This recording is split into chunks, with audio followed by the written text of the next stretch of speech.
Mom testified against me in court, trying to force me to pay child support for a baby that isn't mine because DNA doesn't matter. Family is family. But months later, I finally exposed my ex-wife's disgusting truth, and now Mom is furious. BC, the entire family is pulling away from her, and even my own dad wants a divorce. Your own mother that she wished you were never born. That's what happened to me, after she sided with my cheating wife and tried to force me to raise another man's baby, utterly tearing our family apart. My mother, for as long as I can remember, had one profound dream, a daughter. Her excitement was palpable when she and my dad found out they were expecting their first child, me. But that joy instantly evaporated the moment she learned I was a boy. Disappointment. That's the word that hangs in the air, a word she never hesitated to repeat to me throughout my life, making it crystal clear I wasn't the child she'd envisioned. They planned for more kids, desperate for that girl, but life had other plans. After I was born, Mom developed severe health complications, making it impossible to conceive again. The dream of a daughter was shattered, and the weight of that loss, I think, is something she still carries. It must have been crushing. So, she doted on my female cousins, lavishing them with an almost excessive affection, gifts, and attention. It was her way of channeling that maternal love she'd hoped to give a daughter of her own.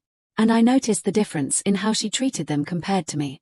Oddly, for most of my life, it didn't really bother me. I just accepted it. This is just Mom. I knew she loved me, and I was mostly at peace with it. That is, until Sophia entered the picture. Sophia was the daughter of my mother's long-lost high school best friend. When Mom reconnected with her, and then met Sophia for the first time, she was absolutely blown away by her beauty. And just like that, a new obsession began. Sophia, for me. I was single, and Mom had been relentless in trying to set me up, but this time, this was different. She was determined. For weeks, she sang Sophia's praises, telling me how stunning, how wonderful she was, how perfect we'd be together. She wouldn't let up. Eventually, I caved. Honestly, I agreed to the blind date more to shut her up than anything else. I just wanted peace. When I finally met Sophia, her beauty was undeniable, just as Mom had described. But as the evening wore on, a sense of unease settled in. I like to understand what drives people, their dreams, their ambitions. So I asked Sophia. Her answer surprised me. She wanted to be a stay-at-home mom. Now, there's nothing wrong with that, but at that point in my life, I had very different aspirations. I wasn't thinking about kids, and I expected my partner to have goals beyond starting a family. So I pressed, "What about before kids?" "I just want to be a stay-at-home wife," she replied. She explained her own mother had been one, and it was the secret to her parents' successful marriage. I respected her family's path, but it was completely at odds with what I envisioned. I wanted someone with passion, driven by purpose, whether in a career or a personal endeavor. The idea of someone wanting to be a stay-at-home spouse from the start just didn't align. Plus, her and her mom were living with an uncle who covered everything, because her mother still didn't want to work. When I got home, I was undeniably disappointed. I'd gone in with low expectations, and somehow, still managed to be let down. Mom, of course, was furious when I told her. She accused me of not giving Sophia a real chance, insisting I hadn't truly seen her. But my mind was made up. I told her, as firmly as I could, that it was over. We needed to move on. I should have known better. My mother doesn't give up easily, especially when she sets her heart on something. Not long after, Mom invited me over. Usual thing, dinner, catching up. But when I arrived, Sophia was there. My mother had invited her too, clearly hoping to force another meeting. Before I could even process it, both my parents practically shoved us together, flashing mischievous smiles, and declared, "Enjoy your date." Then they were gone. I was absolutely mortified. Judging by Sophia's face, she was too. We just stood there, awkwardly, in my parents' living room, like two teenagers on the worst setup ever. No escape. I could have bolted, but I didn't want to embarrass her. She was as much a victim of my mother's overzealous matchmaking as I was. So, we exchanged awkward laughs, acknowledging the bizarre situation, and sat down to talk. She admitted she'd liked me after our first date and was confused when I never called. I gently explained that while she was kind and beautiful, we had very different goals. That's when Sophia revealed another side. She wasn't just going to sit around. She volunteered extensively at her church, dedicating her days to working with children, helping those in need. This gave me pause. I started to see her differently. Maybe she wasn't career-driven, but she seemed to have found her purpose in caring for others. That kind of generosity is rare. So, despite my lingering doubts about compatibility, I decided to take a leap. I asked her out again. We dated for about a year. During that time, I got a promotion, significantly boosting my income. I felt financially stable enough to support Sophia once we were married. Both our mothers, especially mine, were heavily pushing for us to get married. Sophia's biological clock is ticking, they'd say, even though neither of us had immediate plans for children. The pressure was immense. It felt like the natural next step. So, I proposed. My mother, true to form, took over the wedding planning. She insisted on a lavish ceremony, sparing no expense, and offered to pay for everything. She wanted Sophia's dream wedding to come true, as if Sophia were her own daughter. It was generous, but overwhelming. The ceremony was grander than I ever imagined, but seeing Sophia so happy, it felt worth it. After the honeymoon, I dove back into my demanding job. Sophia moved in and embraced her role as a stay-at-home wife, just as we'd discussed. She continued her volunteer work at a local church, something she was truly passionate about.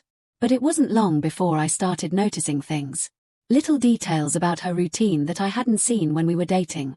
For one, she regularly insisted I send money to her mother every month. We have more than enough, she'd argue. And as a good son-in-law, it's your duty to help her. It felt odd. I'd assumed her uncle still supported her mother.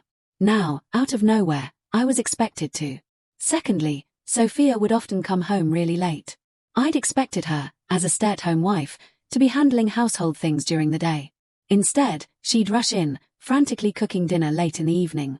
When I asked where she'd been, it was always the same story, helping a homeless person, guiding a troubled kid. I didn't want to discourage her good deeds, but there was an unspoken understanding that she'd manage the house. Meals were late, laundry piled up, the house was rarely clean. I tried not to make a big deal, but frustration mounted. I had several calm conversations with her about balancing her volunteer work and home responsibilities. Each time, she promised to change, to do better. But the pattern never did. Late dinners, undone chores, endless excuses about her busy day helping others. One weekend, when she was out volunteering again, I decided to surprise her at the church. Maybe I could help, spend some time with her in her element. When I arrived, I asked for Sophia. The people there looked confused. After asking several more, it hit me, no one knew who she was. My wife had never volunteered there. A knot formed in my stomach.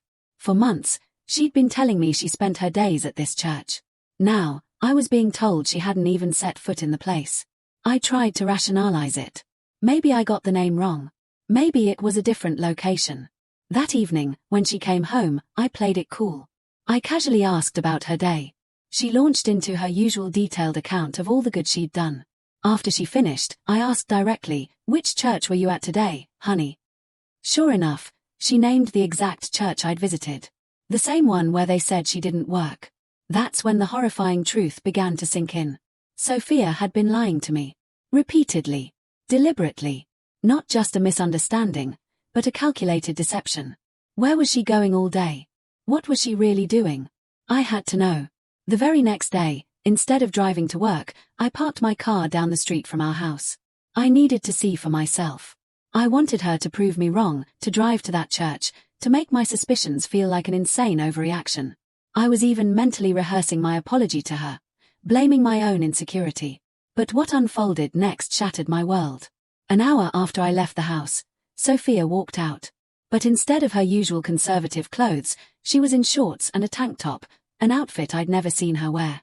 She got into the car and, instead of heading towards the church, she drove in the opposite direction. My heart began to pound. I followed her, staying several cars back. There has to be a logical explanation, I told myself. An errand. Meeting someone from the church, maybe. Eventually, she pulled into a quiet neighborhood and parked in front of a house I didn't recognize. Not her mother's, not any cousins. Then, a man walked out. My blood ran cold. He greeted her, and to my utter shock, they kissed. Right there, in the driveway.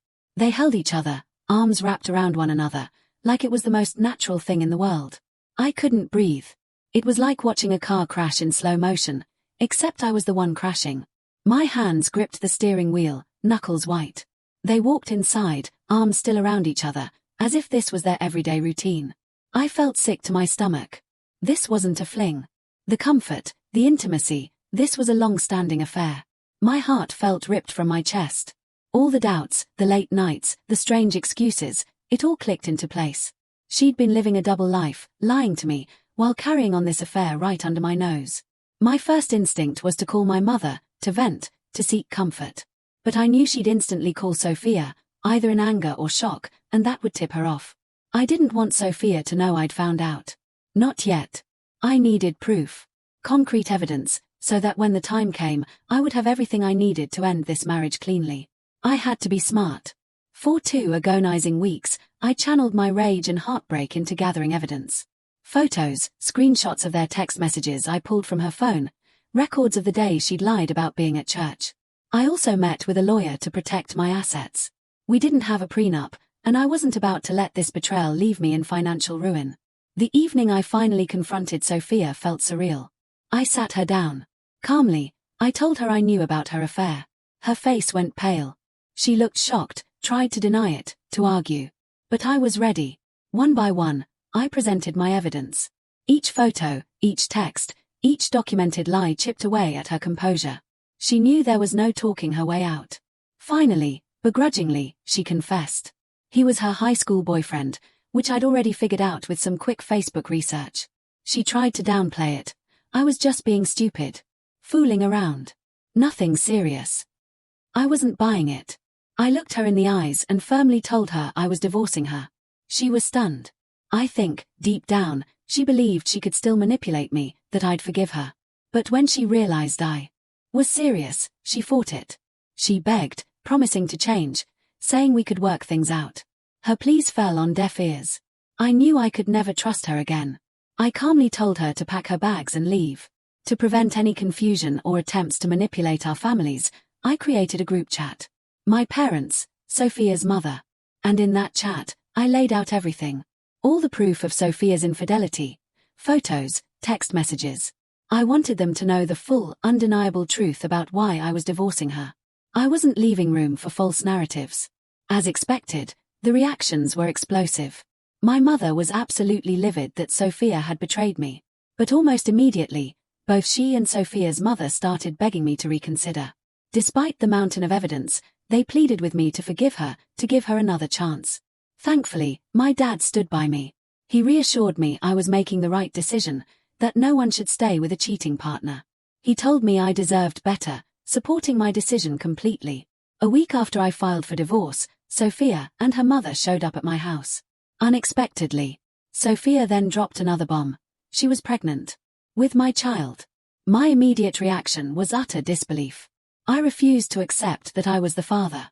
Sophia's mother lashed out, accusing me of ruining her daughter's life, of not accepting responsibility. She made me out to be the cruel one. Then my own mother doubled down. She talked about how children change everything, how a baby could bring Sophia and me closer. As if pregnancy was some magical cure for infidelity. She insisted Sophia had promised never to cheat again, and that I needed to consider the child's future, not just my pride. She made me feel like the villain for choosing to walk away from a marriage built on lies. When I still wouldn't budge, my mother, in a moment of sheer desperation, threatened to testify against me in court. Especially if child support came up. DNA doesn't matter, she declared. Family is family. She implied she didn't care who the biological father was. She was determined to claim the child as her grandchild, even if it meant going against her own son. And that is exactly what she did. True to her word, my mother testified against me during the divorce proceedings. It was one of the most painful betrayals I've ever experienced. My lawyer and I fought hard, trying to make the court understand Sophia's infidelity and the strong possibility the child wasn't mine. But my mother and Sophia's mother painted the affair as a non-sexual, innocent mistake. They even argued that since Sophia and I had been intimate weeks before separation, the baby must be mine. Thankfully, the judge ruled that no final decision on child support or paternity could be made until after the baby was born and a proper paternity test conducted. Only then would my biological fatherhood be determined.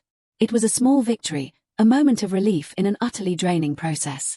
At least I wouldn't be forced to support a child that wasn't mine without undeniable proof. My mother, Sophia, and her mother were furious. My mom later came up to me, her eyes blazing, and told me how she wished I was not her child. If you were truly a man, she spat, you'd pull your pants up and accept Sophia's child as yours, regardless of what the paternity test proves. For months after, she badmouthed me to everyone in our family, painting me as the villain who destroyed my marriage over what she insisted was Sophia's one-time mistake. No amount of proof or logical argument could sway her. So you can imagine my satisfaction, my profound sense of vindication, when the day finally came for the paternity test results. Sophia gave birth to a beautiful baby girl, and we promptly had the test done. The results were clear. The baby was not mine. When I shared the results with Sophia, she broke down. Tears streaming, she pleaded with me to accept the child anyway. Her friends and family would shun her and her daughter if I didn't step up, she cried. I felt a deep pit of sympathy for her situation, but it didn't change the facts.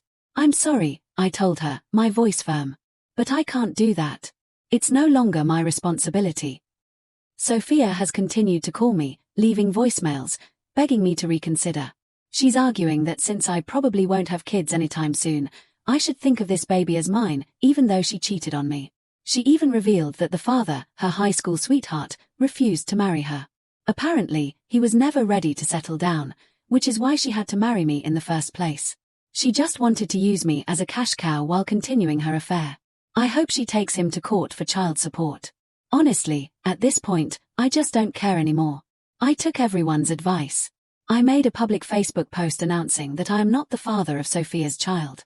I was tired of my mom constantly supporting Sophia after everything, and I wanted to humiliate her just like she had humiliated me for months. Well, guess what? After my post calling out my mom for backing Sophia, she called me absolutely furious. People had started turning on her. She accused me of betraying her, which was ironic, given she literally stabbed me in the back by testifying against me in court. Many of Mom's friends and relatives had actually believed her narrative before, but now with the paternity test results out, it's undeniable she was wrong about Sophia. People are calling her out, both online and to her face, telling her she needs to be a better parent to me, and how I am the actual victim. After my mother's angry call, she and my dad had a huge fight. He was fed up with her bullying me and threatened to leave her if she didn't drop her insane idea of forcing me to accept Sophia's child, even though it's not mine. It's been 5 months since my last update, and my parents have decided to separate. This past month, my dad moved out and has been staying with me. My mom has refused to change. She's even started calling herself grandma to Sophia's baby, giving Sophia money every month and volunteering to babysit. It seems she's finally living out her dream of having a long-lost daughter. But my dad is utterly disgusted. He feels this is beyond inappropriate and wants nothing to do with Sophia or her child. This has resulted in multiple, raging fights, with my mother refusing to take any accountability. So now, my dad is talking to a lawyer this week, moving forward with their divorce. It breaks my heart that my mom is choosing my cheater ex-wife's child over her own family. What would you have done in my place? Have you ever faced such a profound betrayal from your own family? Tell me what you think in the comments below. I really want to know.